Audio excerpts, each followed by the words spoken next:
Dans cette vidéo, on va introduire une nouvelle notion, la notion de convexité ou de concavité. La convexité, de façon générale, en fait, on inclut concavité dans convexité. La convexité va donner des informations supplémentaires que la monotonie. La monotonie va dire si on est croissant ou décroissant, peu importe. La convexité va donner la précision de comment on va grandir ou comment on va être décroissant. Je vais montrer sur un schéma. Si je veux être croissant, j'ai deux façons de le faire, entre ce point-là et ce point-là. La première façon de le faire, ça serait, comme ça, je grandis, mais je vais de moins en moins vite. Une autre façon de faire, ça serait on est croissant, mais ça va de plus en plus vite. Ici. La convexité, c'est ça. C'est le fait de savoir à quelle vitesse on va être de plus en plus croissant et à quelle vitesse on va être de moins en moins croissant. Ici, lorsque la courbe elle va être dirigée un peu vers le bas comme ça, on va parler de convexité. Et quand la courbe elle est dirigée vers le haut comme ça, on va parler de concavité. Donc ici, je vous ai dessiné une fonction convexe et ici, je vous ai dessiné une fonction concave. Donc on va avoir l'opposition convexe-concave.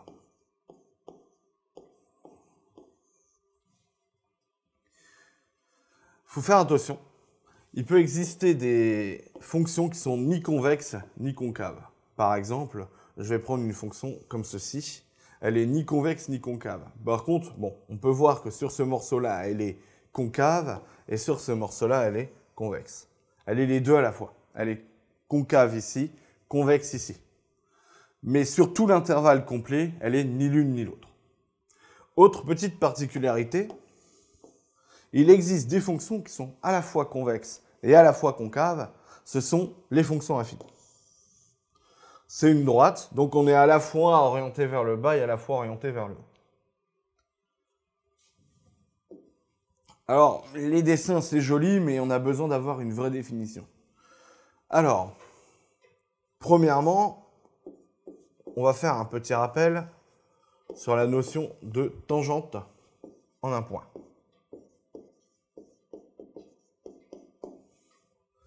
Je prends une abscisse A d'une courbe, donc son ordonnée, ça sera f de A. La tangente,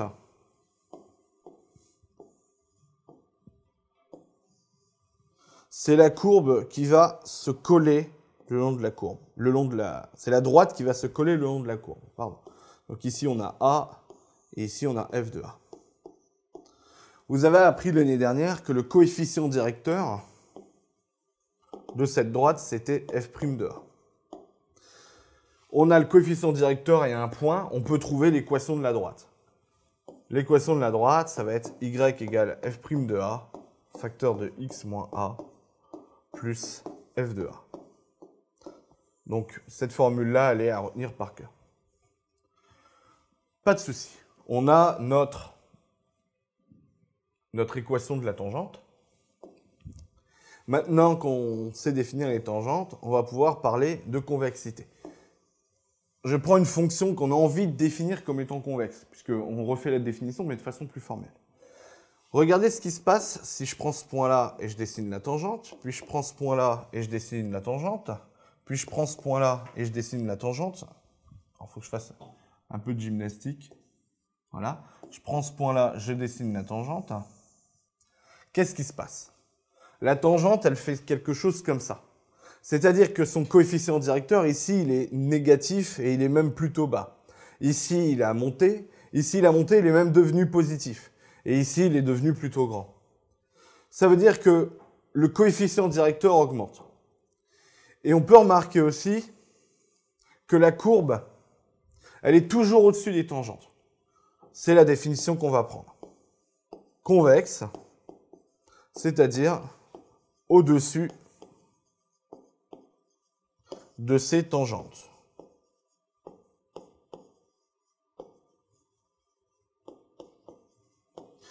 Si on devait mettre une belle formulation mathématique à ça, on écrirait que f de x, pour tout x de l'intervalle, c'est plus grand que la tangente en n'importe quel point.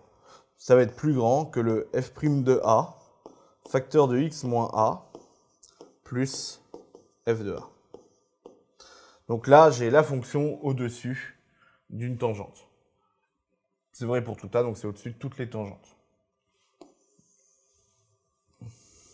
Alors cette formule-là signifie exactement ce que j'ai écrit là, hein. Donc retenez ici. De la même manière, si je prends une fonction qu'on a envie de définir comme concave, donc convexe et concave, ce sont des mots en optique, c'est pas pour rien. Si on prend les tangentes aussi, on va déjà remarquer que les tangentes descendent. Donc là, on part avec un coefficient directeur très haut, puis il diminue, là il vaut même 0, puis après il redevient négatif. Enfin, il devient négatif, il n'était pas avant, et il va continuer de descendre. Aussi, on peut remarquer que la courbe, elle est en dessous de ces tangentes. Donc on va définir une fonction comme étant concave si elle est en dessous de ces tangentes.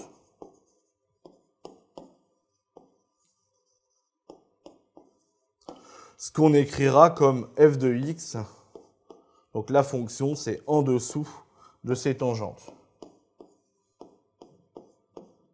Donc évidemment, il faut apprendre la formule de la tangente. Maintenant, on va expliciter comment on va faire pour trouver si une fonction est convexe ou concave dans le cas pratique. Alors tout d'abord, on va remarquer quelque chose. Si f est convexe, on a vu que f' était croissante. Et c'est une équivalence. Qu'est-ce que je suis en train de dire? Je suis en train de dire que si je prends une fonction convexe, les tangentes ont un coefficient directeur croissant. Alors c'est censé être une tangente. Ont un coefficient directeur qui augmente. Mais le coefficient directeur, c'est le f' de A.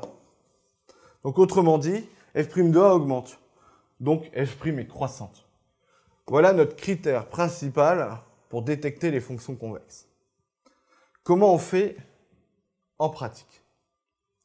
Si on veut montrer que f' est croissante, par exemple, bah c'est simple, on veut ces variations. Du coup, on va dériver. On va obtenir la dérivée de f', c'est-à-dire f seconde. F seconde, c'est-à-dire qu'on dérive 2 fois. Et on va regarder son signe. Donc voilà comment ça va se passer. J'ai une fonction f. Je veux étudier sa convexité. On dérive 2 fois. On étudie le signe de la dérivée seconde. Et on va avoir un petit tableau. Si f seconde, donc selon le signe de f seconde, on va avoir ici la convexité de f. Si sur un intervalle elle est positive, alors la fonction elle est convexe. Si c'est négatif, la fonction elle est concave. Et ça va marcher comme ça. Autrement dit, vous calculez la dérivée seconde, vous étudiez son signe. Si c'est positif, alors la fonction elle est convexe. Si c'est négatif, alors la fonction elle est concave.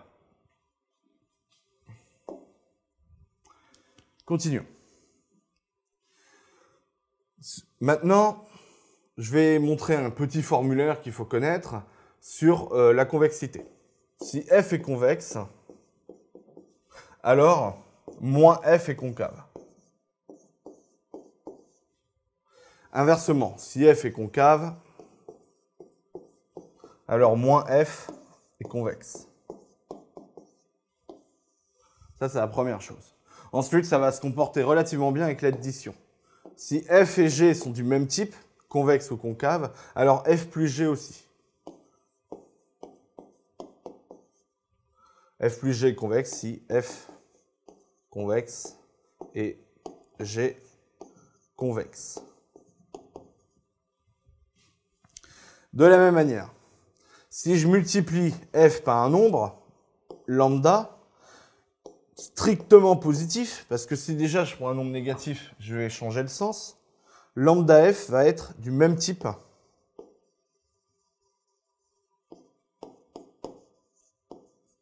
que f. Ce que j'entends par là, c'est dire que si f est convexe, alors lambda f est convexe, et si f est concave, alors lambda f est concave. Donc là, le piège, c'est vraiment de prendre lambda strictement positif. On va voir quelques exemples. J'ai plus de... La fonction exponentielle. La fonction exponentielle, dont vous devriez connaître le graphe à peu près par cœur, au moins savoir le dessiner à main levée, donc comme je viens de le faire, donc là ça ne remonte pas, attention, elle est convexe. Comment je le montre? Bah, c'est facile, la dérivée de exponentielle x, c'est exponentielle x, c'est par définition. Donc la dérivée de exponentielle x, c'est exponentielle x, donc la dérivée seconde de exponentielle x, c'est exponentielle x. Et exponentielle x, ici, c'est strictement positif, donc ici, c'est convexe. Pas de souci. Pour le logarithme,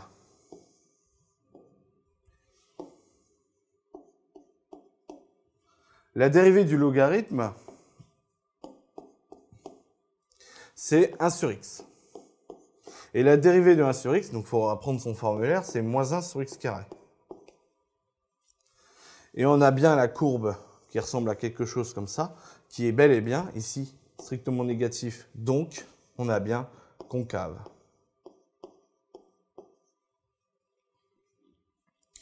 Un troisième exemple à connaître, x carré. Si je dérive x carré, là je vais le faire sans montrer la courbe, mais normalement vous êtes censé la connaître, on va avoir 2x, et si je le redérive, je vais avoir 2. C'est strictement positif, donc x carré, donc on parle bien de la fonction, x associe x carré, ça c'est strictement positif, donc elle est convexe. Si je la dessine, on a bien quelque chose de convexe. Maintenant, on va voir une autre notion, une nouvelle notion, la notion de point d'inflexion. Le point d'inflexion, c'est le point où on va changer de convexité. On va passer de convexe à concave ou de concave à convexe. Exemple, cette courbe-là. Cette courbe-là, ici, il y a un point, donc la tangente horizontale, mais pas obligatoirement, où on passe de concave, ici on est concave, et ici on est convexe. Au niveau de ce point-là, la convexité change. Ce point-là, on va l'appeler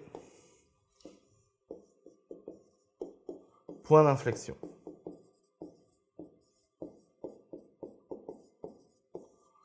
Et on va lui donner une définition propre. Un point d'inflexion, c'est un point où la courbe traverse la tangente. Donc cette phrase-là, elle à retenir. Le point d'inflexion, c'est un point où la courbe traverse sa tangente. On va voir un exemple fondamental de point d'inflexion. X cube. La courbe x cube, elle ressemble à quelque chose comme ça. On voit qu'il y a un point d'inflexion ici en 0. Donc cette courbe-là est à connaître et savoir qu'il y a un point d'inflexion ici, c'est aussi à savoir. On va démontrer juste après qu'il y a bien un point d'inflexion. Alors, comment ça va marcher pour montrer qu'on a un point d'inflexion? Si ici, on a quelque chose de convexe ou de concave et ici, on a le contraire, donc ici, dans notre cas particulier, on a concave puis convexe, qu'est-ce qui va se passer pour la dérivée seconde? La dérivée seconde, j'ai dit qu'elle était négative si on était concave. Donc, on est négatif, puis d'un coup, on devient positif. Qu'est-ce que ça signifie? Ça veut dire que la dérivée seconde va changer de signe. Mais ça va le faire en passant continuellement, donc ça va passer par 0. Et là vient le théorème. C est un point fixe. Donc j'écris en abrégé. C est seulement C. F seconde de C égale 0 en changeant de signe.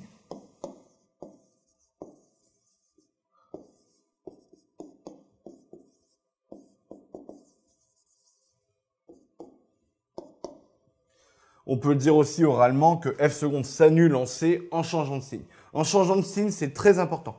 Ça veut dire que juste avant c, on a d'un certain signe, imaginons négatif, et juste après, on change de signe. On devient positif. Je vais vous montrer pourquoi c'est important. Déjà, on va montrer que la courbe x cube admet bien un point d'inflexion 0. X cube, si on le dérive, ça nous donne 3x au carré. Donc ça, il faut connaître ses dérivés. Je le redérive, j'obtiens 6x. 6x, ça, si on fait son tableau de signes, on va avoir quelque chose comme ça. X, 6x, 0. Donc ici, on a un 0, moins l'infini, plus l'infini. Donc ici, on a moins, et ici, on a plus. Donc on s'annule bien en 0 en changeant de signe. Autrement dit, 0, 0 au cube, c'est un point d'inflexion.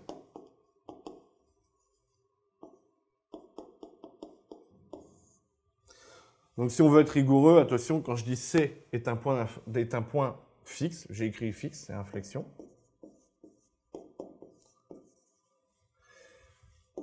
Ça sous-entend évidemment le point de coordonnées C, f de C. Pourquoi on a besoin du changement de signe? Je vais vous montrer un contre-exemple.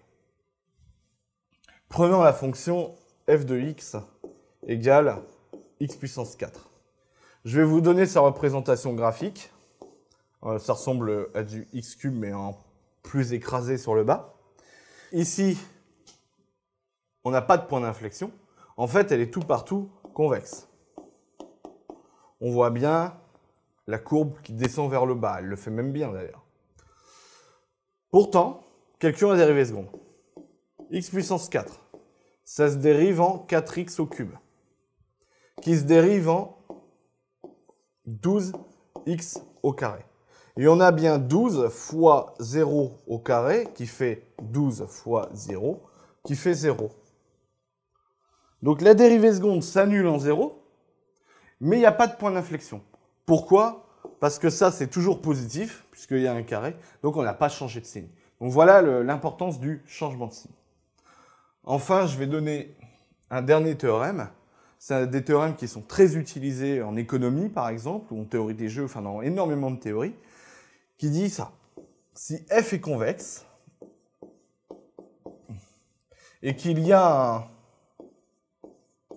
un certain c, donc sur un intervalle évidemment, sur i, et qu'il y a un certain c dans l'intervalle tel que f' de c égale 0, alors c est un minimum